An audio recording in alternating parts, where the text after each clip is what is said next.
Ya, shalom saudara. Oke, saudara, saya ingin lanjutkan pembahasan kita dari Kejadian pasal 2, saudara. Kejadian pasal 2 ayat 1 sampai 4a. Nah, saya berharap dengan kita mempelajari ini, merenungkan ini, saudara, ini akan memperkaya kehidupan kekristenan kita, memperdalam lagi kehidupan kekristenan kita. Jadi kita ngerti bahwa kehidupan kekristenan kita tuh gak cuma sekedar kita jadi orang Kristen selesai gitu. Kita gak cuma sekedar Tuhan, aku berdoa kasih aku pemulihan Tuhan. Gak cuma sekedar itu, tapi kita tahu sebenarnya hatinya Tuhan untuk kita tuh bagaimana sih sebenarnya. Nah, itu yang akan kita renungkan sama-sama, itu yang akan kita pelajari sama-sama. Betapa mendalamnya Tuhan itu di dalam kehidupan kita. Betapa Tuhan itu gak sembrono dengan hidup kita, saudara. Dengan kita memahami itu, sebenarnya kita akan mulai berpikir, iya ya, sebenarnya kita gak cocok kalau protes sama Tuhan. Ya, gitu. Oke. Kejadian 2 ayat 1 sampai 4a. Saya akan bacakan untuk kita semuanya. Demikianlah diselesaikan langit dan bumi dan segala isinya. Ketika Allah pada hari ke-7 telah menyelesaikan pekerjaan yang dibuatnya itu, berhentilah ia pada hari ke-7 dari segala pekerjaan yang telah dibuatnya itu. Lalu Allah memberkati hari ke-7 itu dan menguduskannya, karena pada hari itulah ia berhenti dari segala pekerjaan penciptaan yang telah dibuatnya itu. Demikianlah riwayat langit dan bumi pada waktu diciptakan. Saudara, ini ceritanya Tuhan selesai menciptakan langit dan bumi. Kalau Tuhan selesai, berarti Tuhan anggap itu cukup. Semua yang Dia ciptakan, semua yang ada ini cukup untuk hidupnya manusia. Bahkan lebih dari cukup. Ya. Jadi apa yang ada, apa yang sudah diciptakan sama Tuhan, tidak ada yang kurang sama sekali. Karena Dia Allah yang sempurna, Dia menciptakan segala sesuatunya itu dalam perspektif kesempurnaannya. Karena Dia adalah kasih, maka yang diciptakan semuanya dalam perspektif kasih. Ada unsur kasih di dalamnya. Ya, ada unsur kesempurnaan, ada unsur kasih, ada unsur kebaikan di dalamnya. Ya, jadi Allah melihat bahwa apa yang diciptakannya, bumi dan segala isinya itu sudah teratur, ya, sudah tertib, luasnya juga cukup, nggak kurang, semua juga sudah terkendali, semua ada pada tempatnya masing-masing. Ya, jadi nggak ada yang sampai tabrakan, nggak ada yang sampai kacau, nggak ada. Semuanya cukup, teratur, semuanya sudah baik. Makanya Tuhan bilang, sungguh amat baik. Makanya Tuhan bilang selesai. Dia berhenti menciptakan. Ya, dia berhenti menciptakan. Ini sudah cukup untuk manusia. Ya, Tuhan sudah selesai mempersiapkan segala sesuatunya untuk manusia. Dan kita bisa melihat bagaimana setelah berhenti Tuhan itu memberkati dan menguduskan. Artinya apa? Tuhan itu sebenarnya bahagia melihat ciptaannya, saudara. Tuhan itu begitu bahagianya, saking bahagianya sampai Dia memberkati dan menguduskan. Nanti kita akan sama-sama belajar, sama-sama merenungkan sebenarnya yang dimaksud dengan memberkati, menguduskan itu apa sih dari sudut pandangnya Tuhan. Ya, supaya kita ini nggak salah paham dengan Tuhan, saudara. Kalau kita ngerti isi hatinya Tuhan, kalau kita ngerti sudut pandangnya Tuhan, kita nggak akan salah paham dengan Tuhan. Banyak orang Kristen itu kan salah paham dengan Tuhan, bener nggak, saudara ya? Ngomongnya apa? Tuhan jahat, Tuhan nggak adil, iya kan? Kalau ada masalah dikit, kenapa Tuhan kok lakukan ini padaku? Kenapa Dia yang kayak gitu kok malah diberkati? Tuhan nggak adil. Akhirnya motong pergi ke gereja, ya kan? Motong beribadah, motong berdoa, motong baca Alkitab dan sebagainya, ya kan? Protes. Atau waktu kita ngalami kehilangan, atau kita ngalami kejatuhan mungkin, kita ngalami mungkin itu kebangkrutan, ya, kita ngalami ada di titik terendah, kita mulai banding-bandingkan diri kita sama orang lain. Ternyata Tuhan nggak mengasihi aku, Dia yang lebih dikasihi. Tapi kalau kita melihat segala sesuatunya kembali ke sudut pandangnya Tuhan, sebenarnya dalam segala sesuatu tidak ada yang tidak baik, ya, tidak ada yang tidak baik yang Tuhan sedang kerjakan. Itulah kenapa kadang-kadang kita akan mengalami yang namanya blessing in disguise, atau kadang-kadang seolah-olah kelihatannya apes, tapi ternyata mendatangkan keberuntungan gitu loh ya. Nah, itu caranya Tuhan. menyatakan kebaikannya. Saudara, saya ingin langsung masuk. Ya, waktu Tuhan bilang gini. Waktu firman Tuhan bilang, ketika Allah pada hari ke-7 telah menyelesaikan pekerjaan yang dibuatnya itu, berhentilah ia. Berhenti ini bahasa Ibraninya sabat, saudara. Berhenti bahasa Ibraninya sabat. Saudara, saya ingin menunjukkan, setelah Tuhan itu selesai menciptakan, ada tindakan-tindakan yang logis dari sudut pandangnya Tuhan yang Dia lakukan, dan semuanya untuk kebaikannya kita. Ya, yang pertama, Tuhan berhenti. Ada sabat di sana. Itu tindakan logisnya Tuhan. Tindakan logisnya Tuhan kenapa? Karena semuanya sudah amat baik kok. Tuhan aja sudah bilang semuanya itu sungguh amat baik. Kalau sudah sungguh amat baik, apalagi yang perlu ditambahkan? Gak ada lagi kan yang perlu ditambahkan. Semuanya ini yang ada di alam ini sudah cukup untuk membuat kita ini bertahan hidup. Sudah cukup untuk membuat kita ini bukan cuma bertahan hidup, tapi juga menikmati hidup. Sudah cukup semuanya. Gak ada yang lebih baik lagi daripada itu. Ya. Jadi ini tindakan logisnya Tuhan. Karena sudah cukup, makanya Dia berhenti. Ada sabat. Nanti kita akan lebih jauh melihat. Nah, Dia ingin memastikan sebenarnya, dalam sabat Dia ingin memastikan kita menikmati segala sesuatunya. Kenapa? Karena semuanya itu diciptakan dalam kerangka karakternya, dalam kerangka sifat-sifatnya, dalam kerangka kasihnya, dalam kerangka kesempurnaannya. Kalau Allah yang sempurna yang menciptakan, kira-kira ada yang kurang nggak, saudara? Kalau seleranya kita pasti ada yang kurang, ya kan? Misalnya kita bikin bikin masakan gitu ya. Kalau saya yang bikin, saudara, itu sudah jelas banyak kurangnya, saudara. Ya kan? Kalau saudara tak coba masakan saya sih pasti ngomong, masakan saya enak. Kalau Helen tanya, kalau pas Helen pergi gitu ya, saya kadang-kadang masak sendiri nih, saudara. Saya masak sendiri. Helen tanya sama saya gini, kalau pas telepon gitu, enak tak makanannya? Kadang saya foto, enak tak makanannya? Saya bilang, menurutku enak. Tak lem saudara, gitu ya. Saya puji-puji sendiri masakan saya. Tapi kalau saudara yang saya cobai masakan saya, mungkin saudara di depan saya mungkin nggak ingin melukai saya ya, pasti ngomong gini, enak kok Sony. Begitu di belakang pulang, masa nih Sony lu nggak karu-karuan kon. Kasinan atau kanyepen gitu, nggak rasa nih, iya kan? Ya kayak gitu. Itu kalau selera saya selalu ada kurangnya. Kalau selera kita pasti ada kurangnya, tapi karena seleranya Tuhan itu sempurna, tidak ada kurangnya sama sekali. Sempurna, cukup. Bahkan bukan cukup untuk bertahan saja, tapi cukup untuk kita menikmati kehidupan. Gitu ya.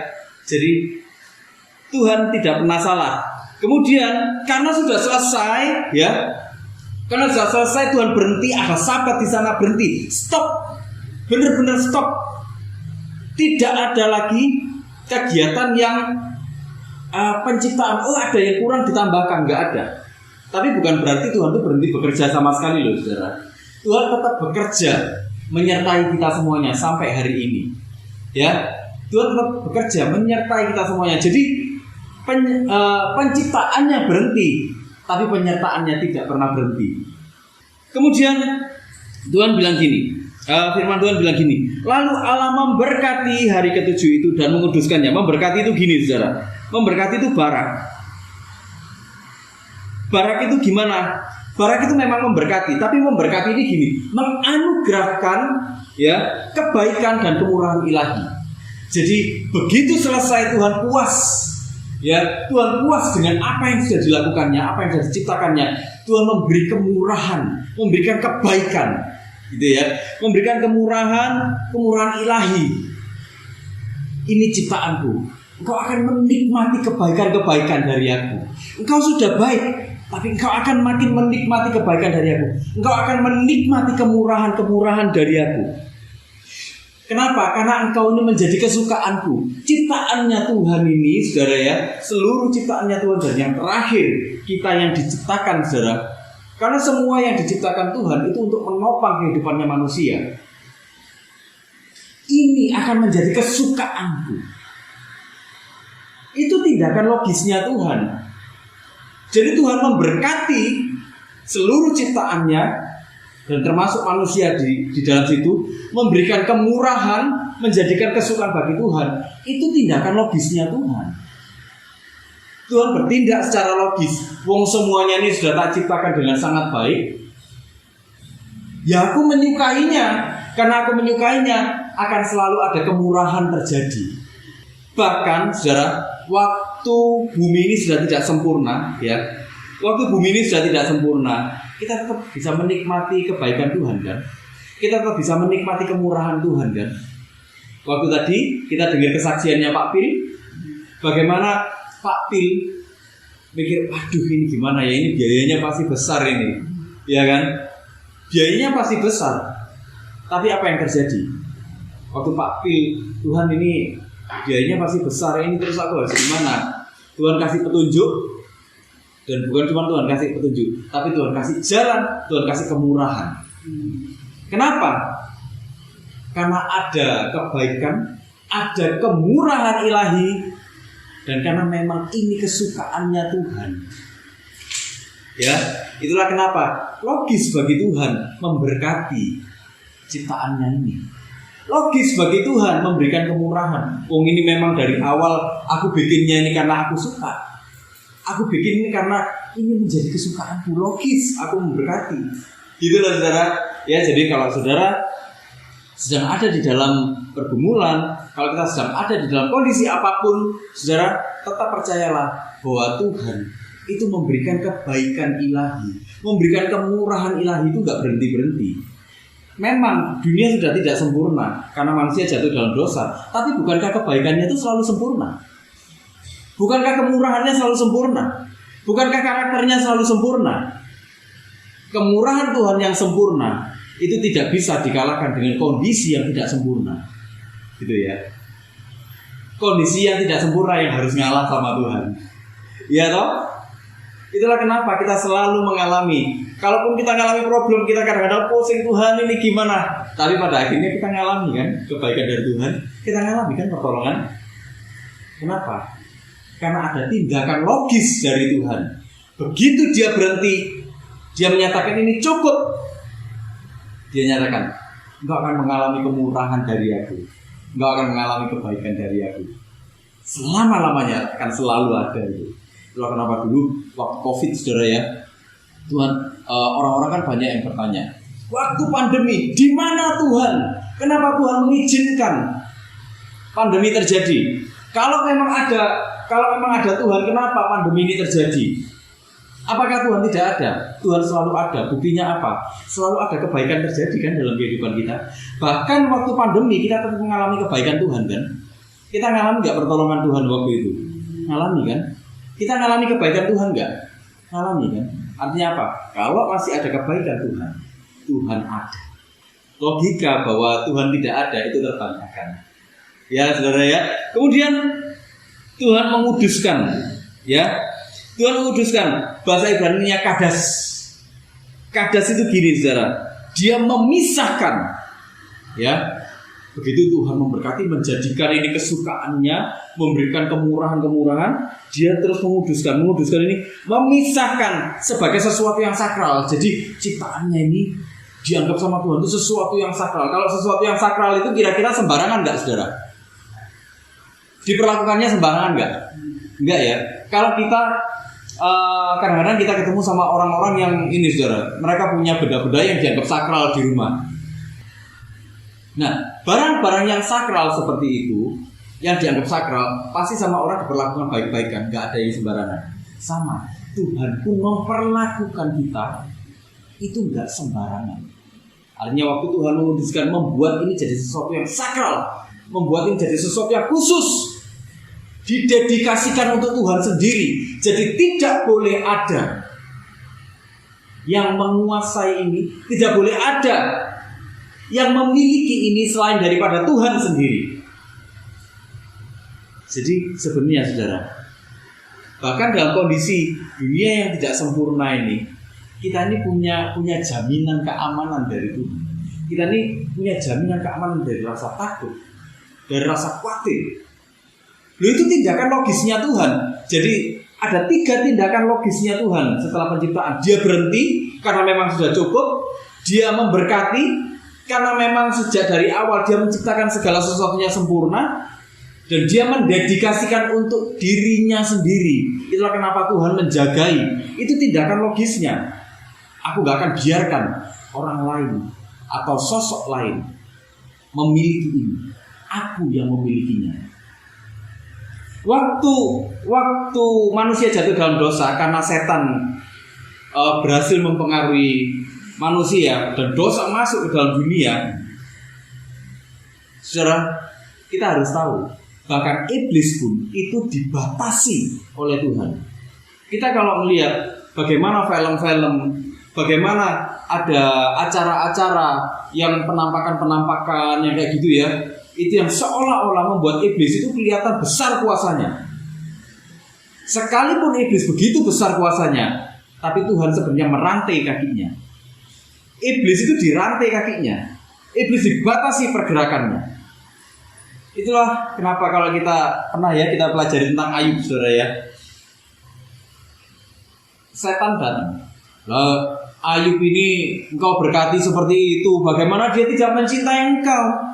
Coba kalau semuanya diambil, apa yang akan terjadi?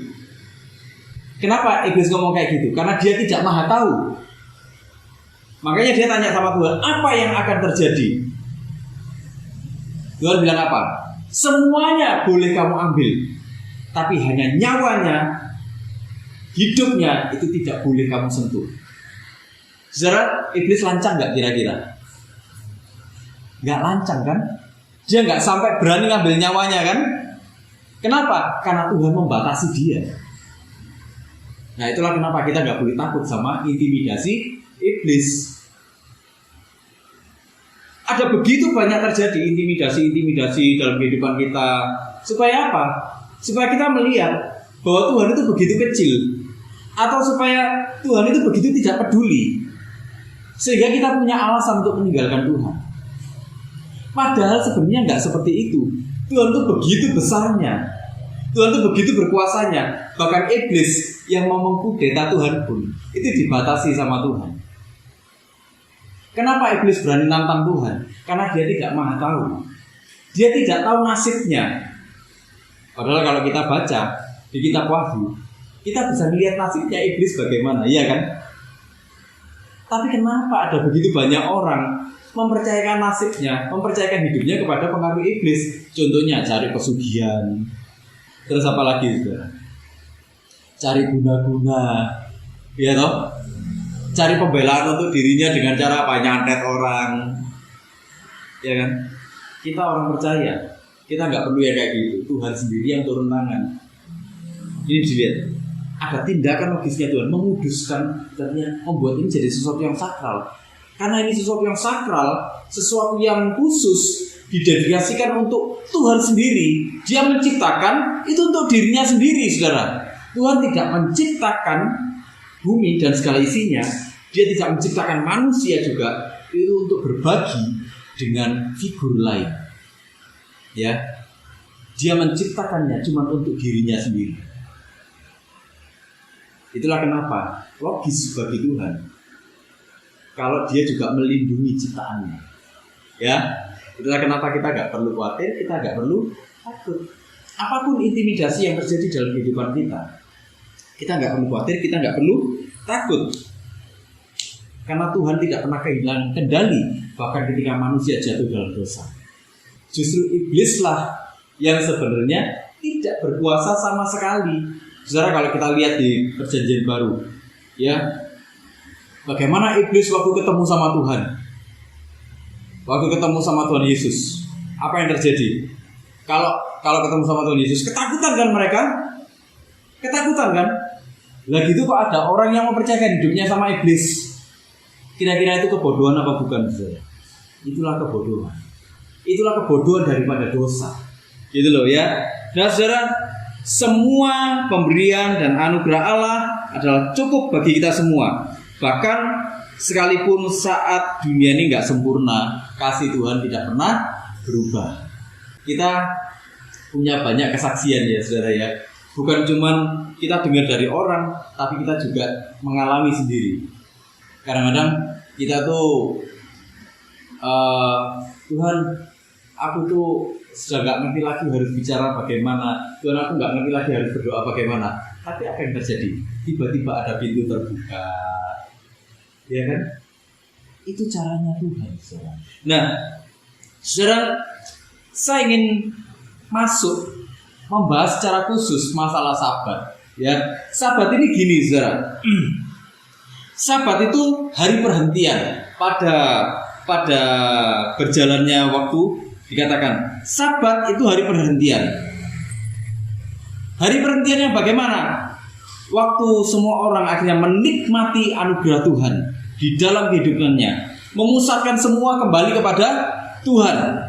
Artinya Sabat itu untuk menghayati kembali persekutuan dengan Tuhan. Manusia diciptakan dari awal itu settingnya apa, saudara? Bersekutu dengan Tuhan, kan? Ya kan? Bersekutu dengan Tuhan. Itulah kenapa Tuhan ada satu tindakan yang logis. Tuhan berhenti di satu titik. Tuhan berhenti, stop. Berhenti. Saat-saat perhentian itu, disitulah manusia menikmati segala sesuatunya dengan Tuhan. Menikmati segala sesuatunya dari apa? Dari persekutuan kembali dengan Tuhan dulu. Saudara, saya ingin bacakan di Keluaran 20, saudara. Keluaran 20 ayat 8, saudara, sampai 11. Ini 10 hukum Taurat. Ya. Dikatakan gini, saudara. Keluaran 20 ayat 8 sampai 11. Ingatlah dan kudus karena hari Sabat. Ya. 6 hari lamanya engkau akan bekerja dan melakukan segala pekerjaanmu, tetapi hari ke-7 adalah hari Sabat Tuhan Allahmu. Maka jangan melakukan sesuatu pekerjaan, engkau atau anakmu laki-laki, atau anakmu perempuan, atau hambamu laki-laki, atau hambamu perempuan, atau hewanmu, atau orang asing yang di tempat kediamanmu. Sebab 6 hari lamanya Tuhan menjadikan langit dan bumi, laut dan segala isinya, dan ia berhenti pada hari ke-7. Itulah sebabnya Tuhan memberkati hari Sabat dan menguduskannya. Tuhan memberkati hari Sabat. Ada kesukaan, ada kemurahan, ada perlindungan. Kita bisa merasakan bahwa kita miliknya Tuhan waktu kita kembali dalam persekutuan dengan Tuhan. Disitulah kita menikmati semua anugerah Tuhan. Waktu apa? Waktu kita memusatkan hidup kita kembali kepada Tuhan. Saudara, hebat ya. Tuhan itu memasukkan Sabat itu ke dalam 10 hukum Taurat. 10 hukum yang sangat pokok, ya. Ini sesuatu yang sangat prinsip. Sebenarnya Sabat itu adalah satu bentuk perhatiannya Tuhan terhadap manusia. Kalau kita perhatikan tadi, 6 hari lamanya engkau tuh sudah bekerja. 7 hari, yang hari ke-7 engkau harus berhenti, engkau harus menikmati kembali, memusatkan kembali, menata hidupmu kembali, hidup bersama dengan aku. Supaya apa? Supaya engkau menikmati kehidupan lagi, gitu loh, ya. Jadi ini sebenarnya adalah bentuk perhatian Tuhan terhadap manusia. Kalau kita perhatikan, saudara, hukum Taurat ini kan ada di Law yang pertama. Perihal hari Sabat ini itu ada di Law yang pertama. Di Matius 22 ayat 37 dibilang gini, saudara. Matius 22 ayat 37. Ada orang yang tanya, guru, hukum manakah yang terutama di dalam hukum Taurat? Di ayat 37 dibilang gini, jawab Yesus kepadanya, kasihilah Tuhan Allahmu dengan segenap hatimu dan dengan segenap jiwamu dan dengan segenap akal budimu. Itu hukum yang terutama. Sabat itu termasuk hukum yang terutama. Kenapa? Ini padahal hukum Sabat ini sebenarnya hukum yang untuk manusia, loh, saudara. Hukum untuk manusia bisa menikmati hubungan kembali dengan Tuhan. Karena sebenarnya Tuhan ingin anak-anaknya itu hidup bahagia. Tuhan ingin anak-anaknya hidup bahagia. Bahkan saat anak-anaknya itu menghadapi tekanan dalam dunia yang tidak sempurna, Tuhan itu berpikir gini, tantangan tidak akan mengalahkan anak-anakku. Itulah kenapa di Amsal 17 ayat 22 dibilang gini. Amsal ini ayat yang terkenal sekali. Ada lagunya lagi. Ya, hati yang gembira adalah obat yang manjur, tetapi semangat yang patah mengeringkan tulang. Artinya apa? Lewat hari Sabat ini, Tuhan itu sebenarnya menginginkan anak-anaknya hidup bahagia. Bahkan waktu kita tuh ngalami stres tiap hari, stres di pekerjaan, stres dalam pergumulan, stres dalam kehidupan, stres dalam kesehatan, stres dalam hal apapun, tekanan-tekanan, dimanapun kita berada, tapi tidak menyurutkan keinginan Tuhan untuk membuat anak-anaknya itu bahagia, untuk membuat anak-anaknya itu menikmati semua yang Tuhan sudah ciptakan. Hebat ya Tuhan itu ya. Ini konsepnya Tuhan tentang Sabat. Makanya nggak boleh kerja kalau Sabat waktu itu. Nggak boleh kerja. Kenapa? Harus beribadah. Beribadahnya bagaimana? Disuruh untuk menikmati Tuhan sebenarnya. Nah, konsepnya untuk hari ini bagaimana, saudara?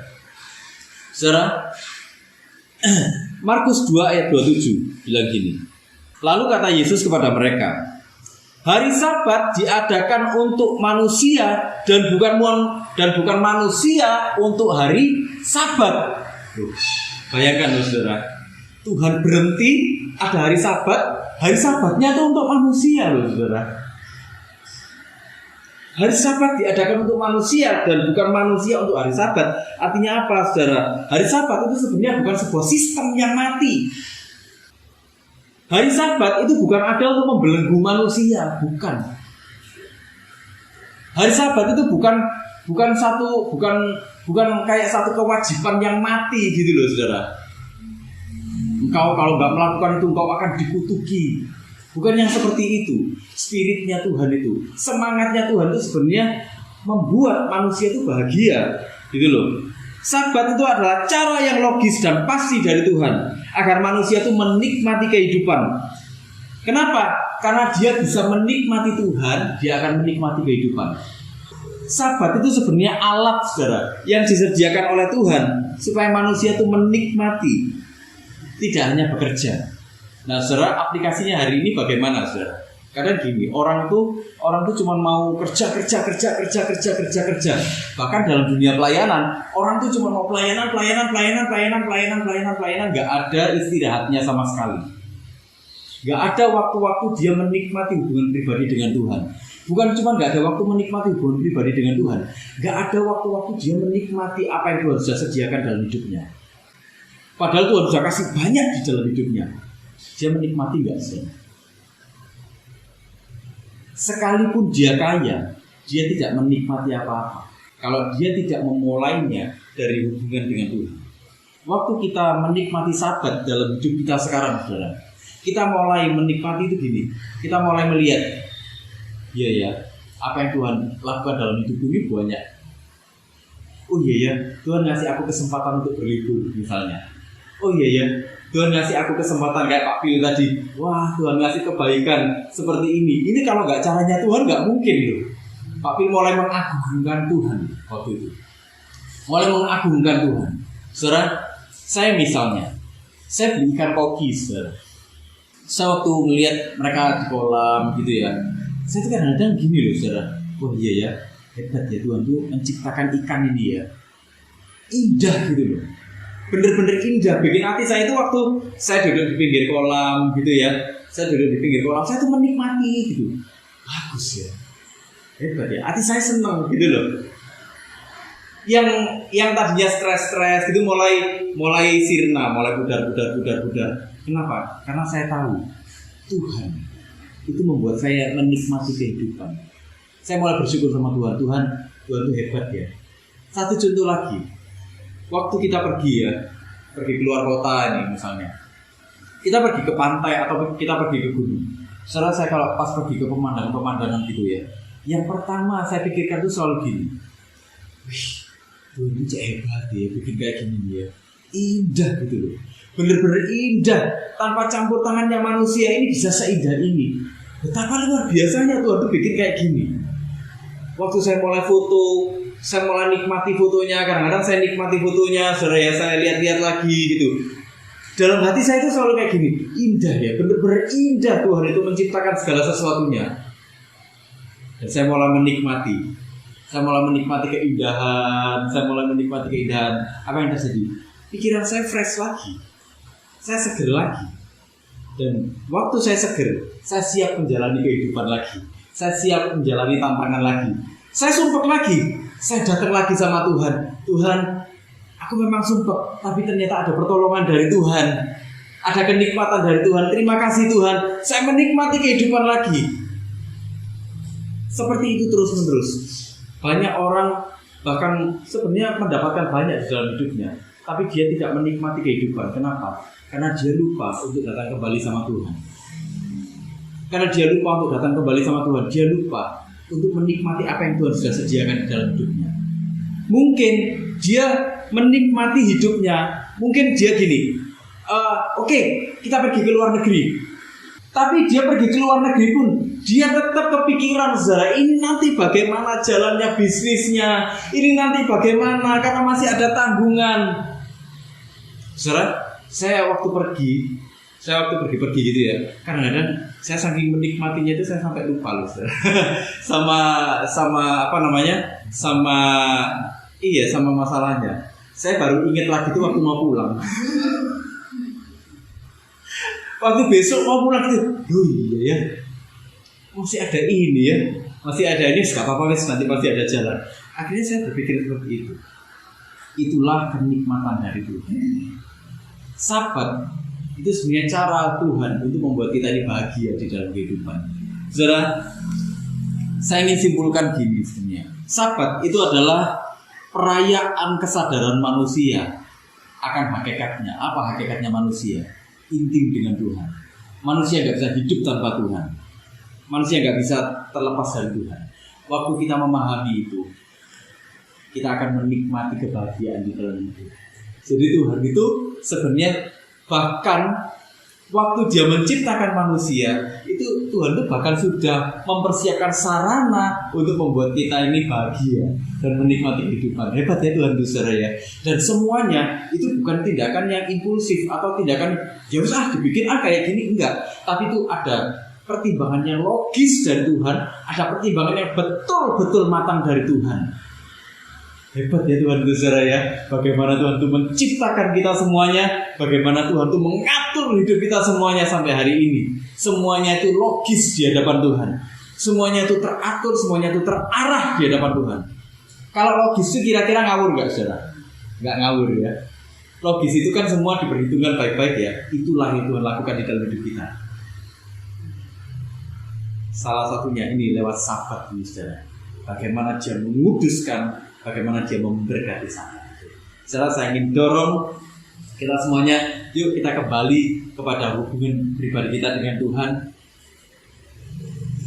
Naikkan syukur kita kembali kepada Tuhan, dan nikmatilah apa yang Tuhan sudah berikan di dalam hidup kita semuanya. Ya, saudara ya, bukan berarti kita terus foya-foya, bukan, saudara. Nikmatilah sewajarnya. Ya, kita punya hak untuk itu. Tuhan memberikan kita hak untuk menikmati itu semua. Hebat ya Tuhan. Mari kita sama-sama berdoa. Jangan kasih